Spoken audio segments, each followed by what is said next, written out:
Hey everyone, welcome to the KE Report in a daily editorial as we are joined by Joel Elconin. Joel is the co-host of the PreMarket Prep Show.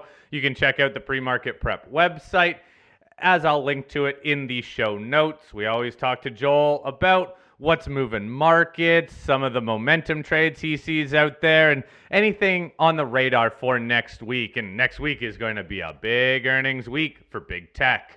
Joel, let's start off with U.S. equity markets. Earlier this week, the S&P hit all-time highs. It reached up to little over 6,100, has pulled back to end the week as it's currently sitting just below 6,100. But look, it's on, I think, the back of the inauguration of President Trump, and Trump's comments still seeming to be very bullish for investors regarding broad markets. Trump is very much a market guy, and seems like investors still carrying a lot of optimism for his presidential term. Joel, what caught your eye this week in terms of market moves, again, touching all-time highs? Good afternoon, gentlemen. Thanks for having me. Always enjoy being on with you. You want to talk about what's moving the markets? Well, it has 5 letters in it. Trump. The words that come out of his mouth are stocks or who he's being seen with is having enormous impact on the market. It couldn't be better explained than the introduction of the $500 billion AI package. Oracle just makes an historic move off that. It did open up into the resistance, and the move has been sold. But if you're in, and your stocks go up. If you're out, or just not mention, your stocks go down. And big emphasis, on AI, limiting regulation, pushing investment. And you see, it kind of reignited that trade. And as we all know, we're just in such a momentum market that, when you got someone out there cheerleading and wants to be judged by the stock market, let's just see the corresponding price action, what you're witnessing. Well, Joel, now that we had a break up to new highs to kick off the year and everybody's got their 6,100 T-shirts and hats for the S&P, how are you looking at it technically? I know we're kind of up in rarefied air as far as resistance, but what about support if there were to be a pullback? So you know me, I'm a stickler. I mean, the cash did make a new high, but the front month futures, which take into account, did not. But man, this is where it gets tough when when you're coming back up, because this move back up to new highs was just so sharp and so definitive that it's easier to identify resistance in the market than it is support. So, you know me, I'm the kind of weekly high, low, close guy. But what you're seeing, because of the crazy price action, now remember, Monday was a holiday here, right? Because of Martin Luther King Day. So we had an extended session on that lasted from Sunday night until partial day on Monday and all the way through Tuesday. That weekly low is 125, 130 handles from where we're currently trading. So to say, on a weekly basis that, that's where the support is, that's where it is, right now. Of course, there have been incremental highs later in the week.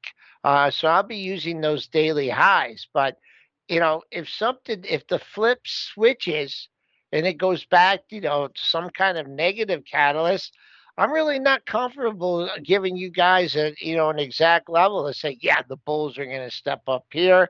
I mean, even if you look at and I can go basis the cash here, you know, you're so far above the 50-day moving average.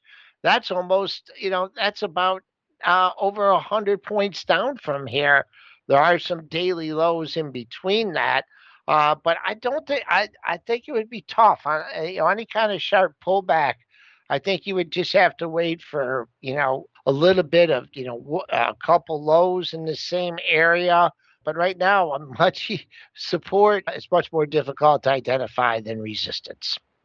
Such a good point on those moving averages too, Joel. Holy, it's only extended throughout last year and now early on this year. Who knows when it's going to test those moving averages, but eventually markets do.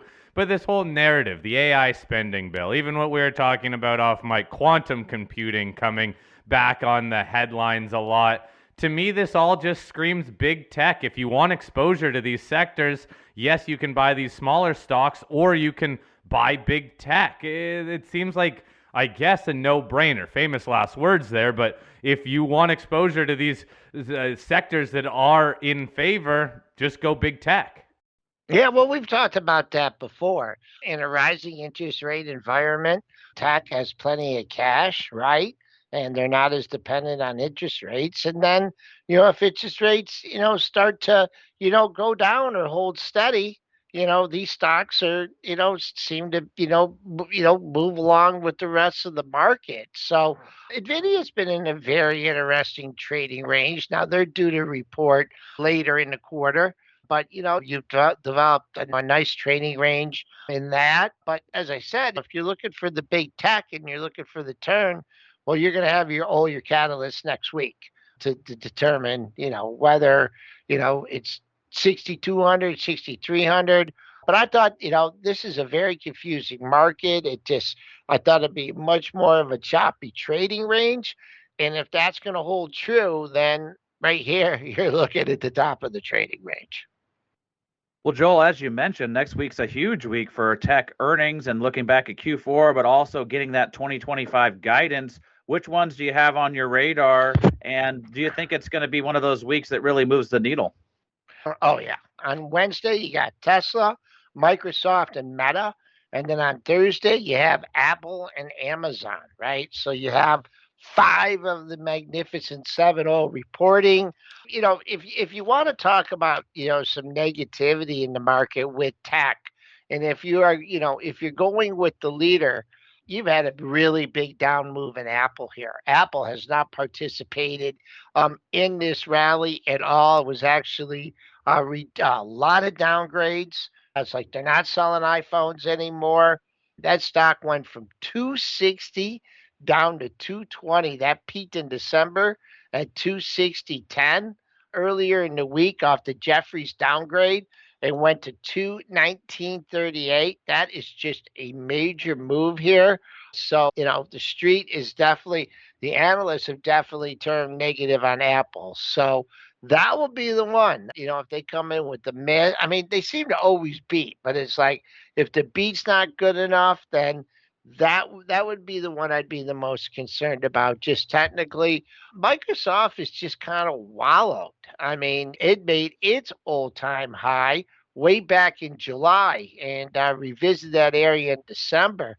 But even on this recent rally, I've just noticed that for you Microsoft traders out there, keep an eye on 447. You have a trio of highs in that area. You don't clear that soon, then more downside. Amazon, which seems to be firing on all cylinders here, making a new all-time high today. So that's showing strength. But it's when you have these kind of moves into a report, especially for Amazon, they got a beat raise. They got our cloud services are up 47%. So high expectations for stock like Amazon, whereas lower expectations for Apple. Joel, what about the US dollar, how that's impacting some of this trading? Because the dollar was just at 110 not that long ago, a couple weeks ago. Now it's down to 107 and change. How's that carrying over to markets? Oh boy. It's, giving a boost, to gold and silver. Gold and silver getting back to new all-time highs. It's going, opposite here with Bitcoin, but, it got back up to levels it hadn't seen since 2022. Looking at the futures here, you had a big move from par up to 110. So, every move has a counter move. And right now, you're getting the pullback in the dollar, which really doesn't seem to make a whole heck of a lot of sense. If considering interest rates, at least according to the Fed, are not going to be going down anytime soon. And then you have some people out there that, thinks the 10 years going to 5.5. So, a meaningful pullback here in the dollar. Actually, I'm looking at the dollar right now. It has pulled back to its 50-day moving average. So it needs to settle in here. It needs to catch a bid here and then turn back and retrace some of that move here from reaching the 110 area. Yeah, and right along with the dollar, we've seen some of the interest rates pull back just a little bit. That's probably juicing the markets just a little bit more because those are usually headwinds to the market and the commodities. When you look at the commodities, anything stand out to you, Joel? I mean, I'm looking at some of these commodities are looking strong here. And that, oil has had a big move despite, drill baby drill wanting to bring on more supply.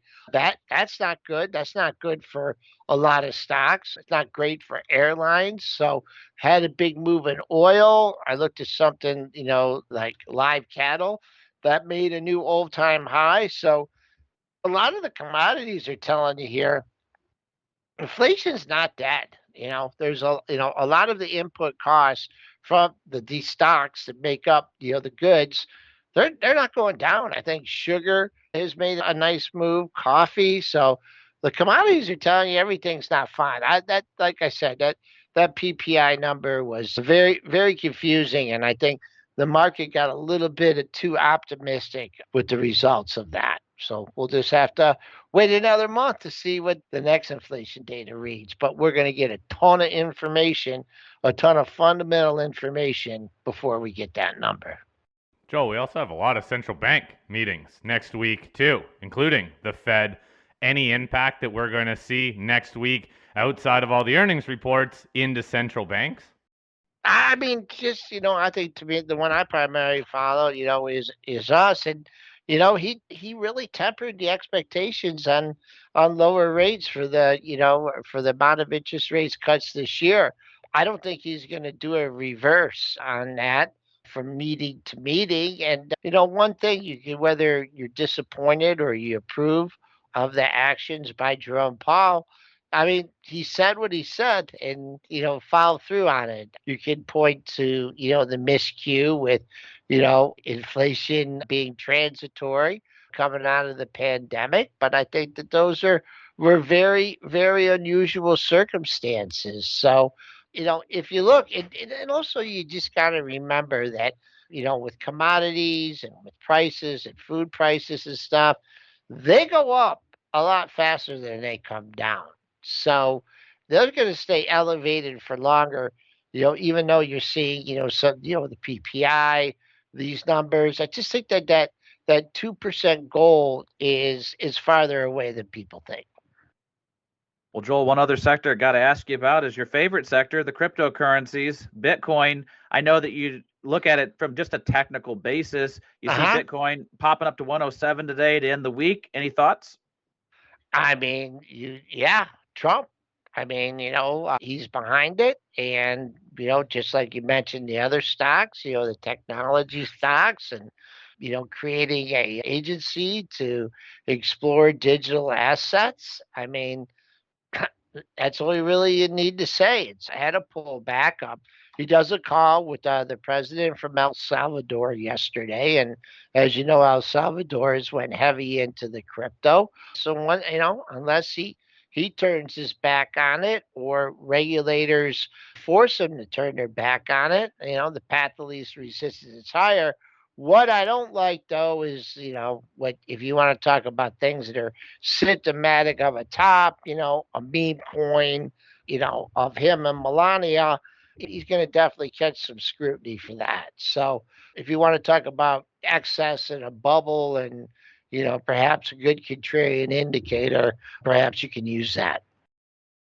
Joel, are there any defensive plays out there that you're seeing that, look, it seems like everyone's still all bulled up in this market. There's a lot of stuff working, but is there a defensive play that you think makes sense right now? Besides cash? Yeah. Boom, boom, boom. I mean, they're not having the kind of moves that, some of these utility stocks and the stocks that power the grid and power of the AI. I don't know if there's, they're actually safety trades, but, if we're going to have all this, AI and all this much needed power, then there you go. I mean, that's going to, that would be defensive. And talk about, with the international tensions, I know things have eased a little bit in Gaza and stuff, but like, the aerospace industry, your defense stocks could be, if we're heading into a tumultuous period.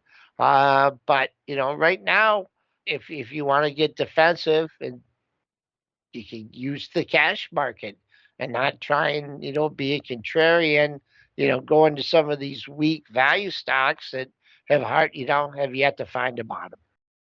All right, Joe. Always interesting chatting with you. There's always a lot to talk about week over week in these markets, especially now with Trump in office and whatever policies are going to come into place. But boy, oh boy, still a lot of optimism out there and still a lot of opportunity, I think, for investors, even though a lot of investors thinking that we might be nearing some sort of a longer term or more significant correction. It's not here yet. So I guess take advantage of some of those uptrends. Again, Joel Elconin, co-host of the PreMarket Prep Show. Click that link in the show notes. It's always a pleasure chatting with you, Joel. All right. Thank you, gentlemen. We'll be talking next week.